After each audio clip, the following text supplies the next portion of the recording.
Greetings all, and welcome to the 22nd episode of the V.T.P, or the Veteran Trainer's Perspective. Today, we are going to be tackling a subject that at this point, I'm sure many are knowledgeable about, but may only understand at a surface level and haven't perhaps given a lot of thought to, as to how it has impacted the way that Pokémon games are played and respected by others. Today, we are going to be discussing the history of shiny Pokémon and taking a look at their origins, how their occurrence has evolved over time, and how they have impacted the Pokémon fan community as a whole. Shiny Pokémon have been around for an extremely long time, nearly the entire length of the franchise, but it is important to understand just how they came to exist in the first place. With the original games of Red, Green, and Blue, you only had a limited color palette to work with, in that there really was none. So there wasn't exactly a need for them to exist. However, Pokémon Yellow was made for the Game Boy Color, and it was there that the potential could be seen to use color as a tool for extra features in the main series games. With the advent of Generation 2, it became apparent that the full use of color could be of interest to add on to the lifespan of the games. Though the exact reason for their creation aside from this is unknown, it was clear that this was a feature that was hopefully going to make it far more likely for people to keep playing long after the initial adventure was completed, and boy did it ever. While it may have one time simply have been a way to cash in on the advantages of the Game Boy Color over its predecessor, today the function and inclusion of shiny Pokémon is one of the most important aspects of the entire series that keeps players coming back to the games more and more as the years roll on. And indeed, I myself am a so-called shiny hunter, and make it my duty to acquire as many of them as I possibly can in order to fill out my collection. I am far from alone, and today, it has created its own section inside the overall fan community, and it's something that can present both pride and frustration, but all in the name of proving yourself and looking at how Lady Luck treats you in your pursuit for shiny sparkles, the main attribute that lets you know for certain you've come across one. As one might have guessed or are already aware of, the main gimmick of shiny Pokémon is that they have a different color palette to them compared to the normal variants, and it is often stated that the initial entries were chosen as a swap of colors from one to the next in the line of the game's programming up until Generation 6. The truth of the matter though, is that they have actually always been chosen by hand, one way or another, and it's definitely visible throughout the history of the series, with a lot of shiny colorations making strong references to various aspects of the natural world, society, and pop culture. Bruxish is always a favorite for me, as its shiny coloration is clearly inspired by piranha plants. Heck, there are even some like Charizard and Paris that have changed at some point or another between generations to have a more appealing or unique shiny sprite, or at least something in that fashion. For the most part though, for those that wish to lament on how odd some shiny coloration choices can appear, get used to it. They likely aren't going to change, and especially not this late into the franchise's history. With little doubt from simply looking at shiny Pokémon, the chances of coming across one in the wild are extremely low, and often a test of patience more than anything else. But it is important to recognize that the chances of encountering a shiny Pokémon, and even the way they are identified and differentiated, have noticeably changed over time. To start off, the base rate of encountering a shiny Pokémon for most of the series' history was stuck at 1 in 8,192, a number so shockingly low that it may seem more than a bit improbable for anyone to ever find one. However, this rate was doubled to 1 in 4,096 starting in Generation 6, so they were made a bit more common at the very least, even if it might not have increased them all that much. The reason for these massively low numbers is that, in Generation 2, shininess was actually based on the DVs for any given Pokémon, and while this meant that the Generation 2 games could be exploited in certain ways to make getting shiny Pokémon extremely easy, it also meant that shiny Pokémon were limited in their capabilities in battle. Starting in Generation 3, however, they instead became locked to a Pokémon's personality value, making it possible to get shiny Pokémon that are also much more potentially fit for battle than before, and this has not changed since.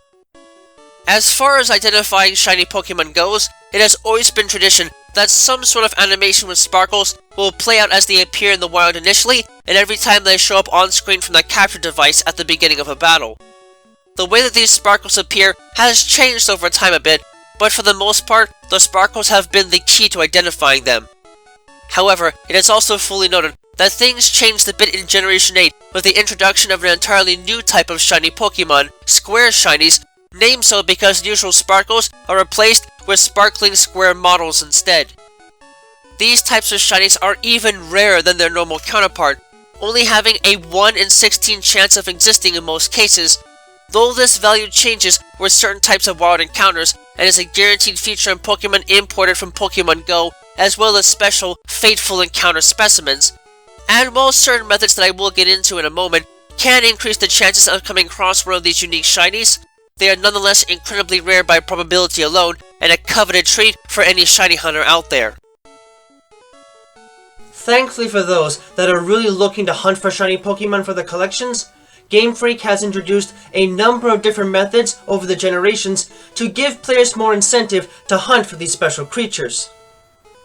While not a way to purely enhance odds at first, it is noted that in their debut generation, breeding a normal Pokémon with a shiny appearance, especially in the case of the Ditto glitch, can increase the chance of hatching a shiny Pokémon to 1 in 64, though this method only applies to Generation 2 because of shininess being dependent on DV values. It wasn't until Generation 4 where more conventional methods were introduced to increase the chances of Pokémon being shiny when encountered, not including the Cute Charm glitch, which is a whole nother can of worms itself. The most famous of these is the Masuda method, which causes the chances of a shiny hatching from an egg to increase when their parents are from completely different language regions. The increase to the odds at the base rate is 5 times the normal in Generation 4 and 6 times in all successive generations, helping to severely cut down on the time needed for luck to work its magic in practice. In a different fashion, the debut of the Poké-Radar made it possible to increase the chances of a shiny being found through chain encounters with a specific species of Pokémon, raising the odds up to 1 in 200 with a chain of 40 encounters or more, though it required a bit of finesse and skill to make the most of it. Generation 5 debuted the Shiny Charm, an extremely valuable item that continues to make appearances today that triples the chances of finding shiny Pokémon with normal odds. Although its effects do not always apply when combined with other methods, it is still an extremely valuable and useful item to have whenever shiny hunting in any game onwards. Generation 6 introduced consecutive fishing as a similar operation, though in this specific case it refers to consecutive and successful fishing attempts that raise the chances of finding shinies to about 1 in 100 after a chain of 20 successful fishing attempts or more. The addition of the Friend Safari gave even more of a chance at seeing these iconic shiny sparkles, as the chances of finding a shiny wild Pokémon inside of them was 5 times more likely, with the effects of the Shiny Charm amplifying this even further.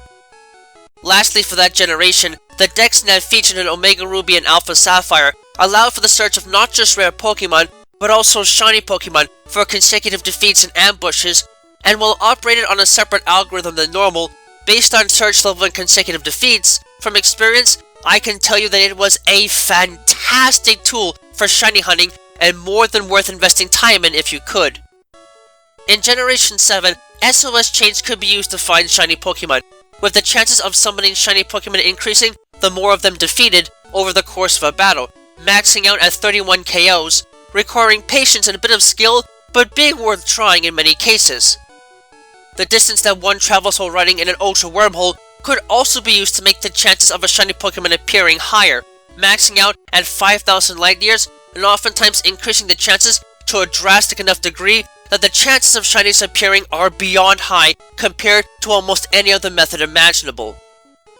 In the Let's Go games, catch combos with chains of caught Pokémon over time, maxing out at 31 consecutive captures, could also be used to increase shiny odds and can be easy to execute, so long as you've got a handle on the controls. Lastly, in Generation 8, max raid battles operate on a predetermined formula that can be manipulated with the right tools to make it possible to farm for powerful shiny Pokémon, though the steps needed to do so are a bit complicated and I won't go into them just now, but I do recommend that you check them out if you have the time. And furthermore, in the wild, it is possible to increase the chances of shiny Pokémon appearing by knocking out many of one species to build an extra bonus meter of sorts, with the chance of boosted odds maxing out at 3% after 500 KOs, further influenced by items like the Shiny Charm for even greater boosted odds, which itself can be used to increase the chances of Pokemon encountered in Dynamax adventures from having a base of 1 in 300 chance to 1 in 100.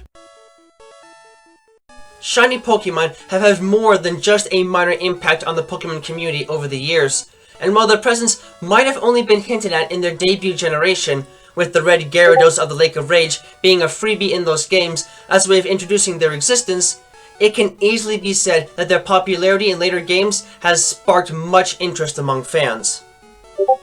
Today, shiny Pokemon are a part of a massive section of the overall fan base and have touched just about every single fan out there in some way or another.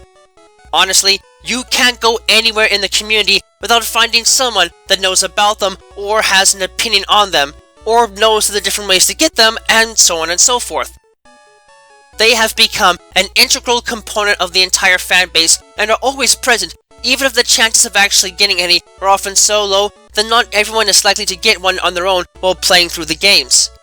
Or at least I could say that, but in truth, Game Freak has become well aware over the years of just how popular they are, and they have made many methods, as already outlined, to make it easier for players to actually get a shiny for their collection.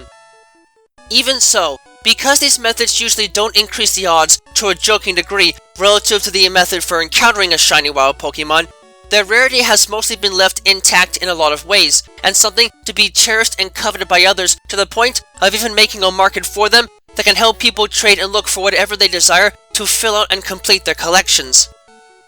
As a shiny hunter myself, I am well aware of said market's existence, and have used them numerous times in the past and present to get rare specimens for my collection. And while the currency of the market has changed over time, with Master Balls being a core item these days, it still has shown shiny Pokemon to be a rare and valuable commodity for those that are looking to make the most of their value, and help make trading them in any way pay off for those that are willing to put in the hard work to hunt for and catch them.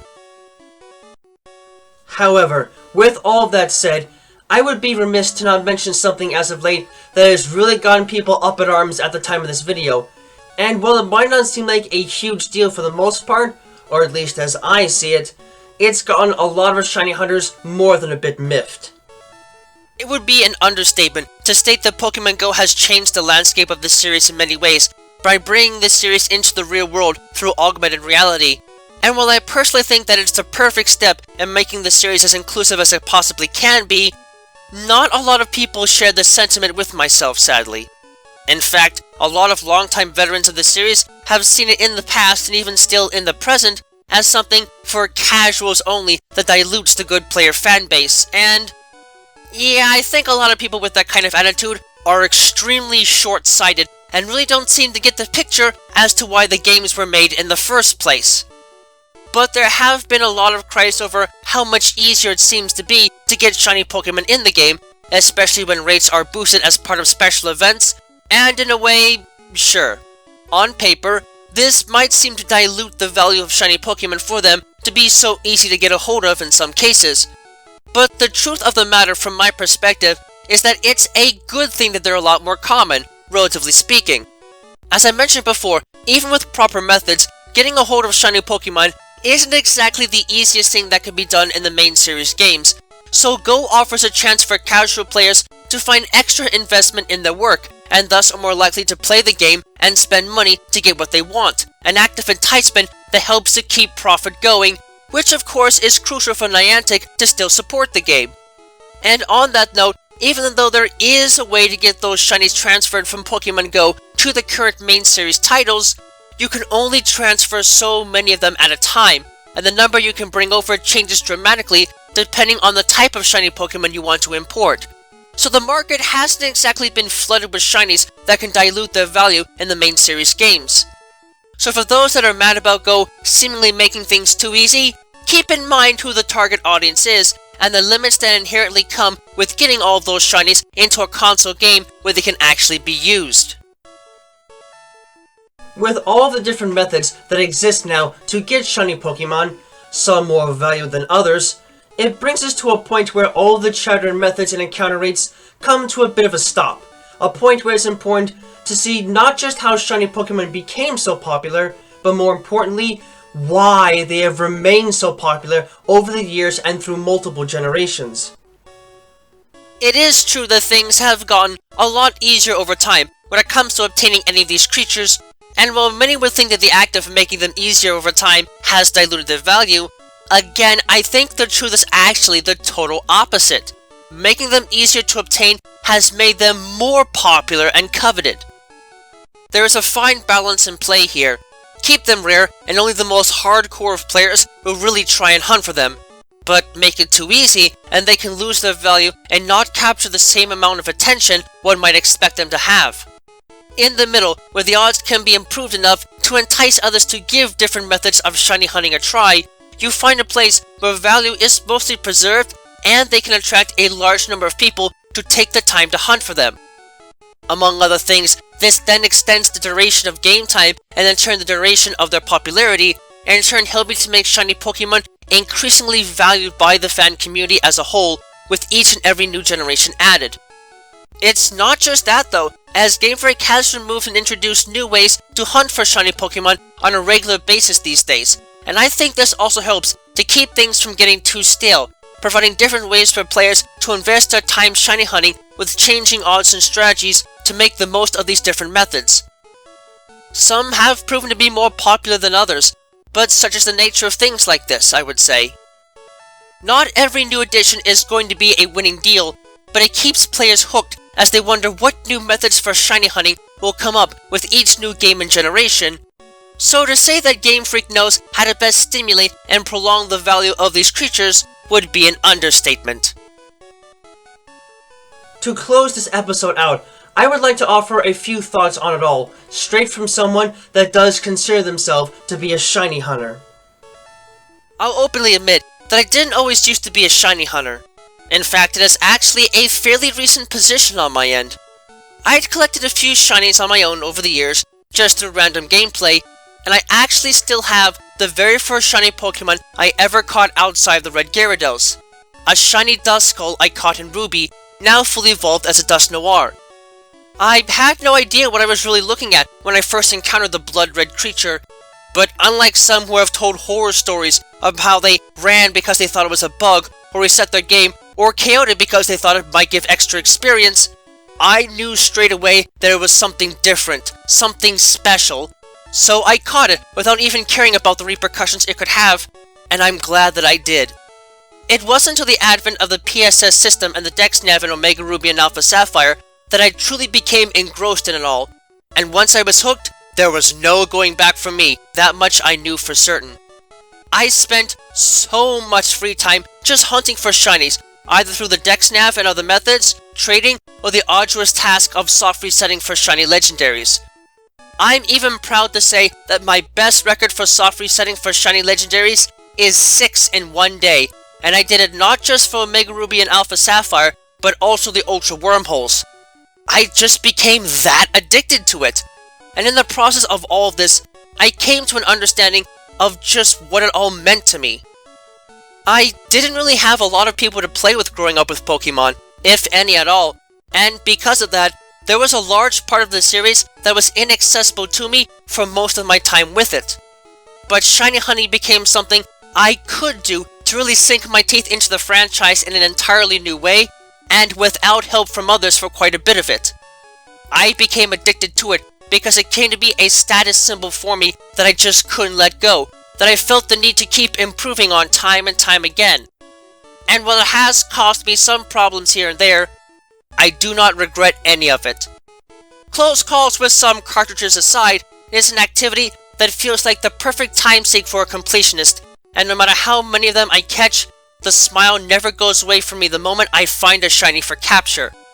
That feeling of excitement and accomplishment in finding another shiny is always present regardless of the odds. And while I can't say just how long this series is going to last, I do know one thing for certain.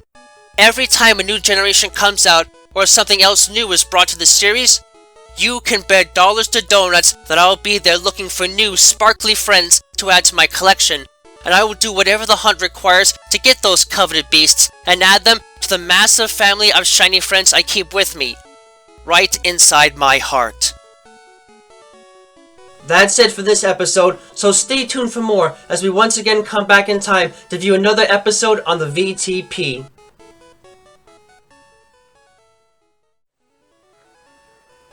Thank you all for watching this video. It is always a pleasure to help teach others about the world of Pokemon and the many facets of it that exist in both the world we call home and the world they call home. If you'd like, please leave a comment and subscribe and ring the bell to this channel to get regular updates on content and anything else that might be going on. You can find me and my written work on DeviantArt under the name Untitled, and be informed of information and content uploads on my Twitter page and my Patreon page. Donations are always welcome. Always remember, the world of Pokemon is a vast and varied place, and there's no telling what secrets might be hiding just around the corner. So keep watch, stay vigilant, and always prepare for the unexpected.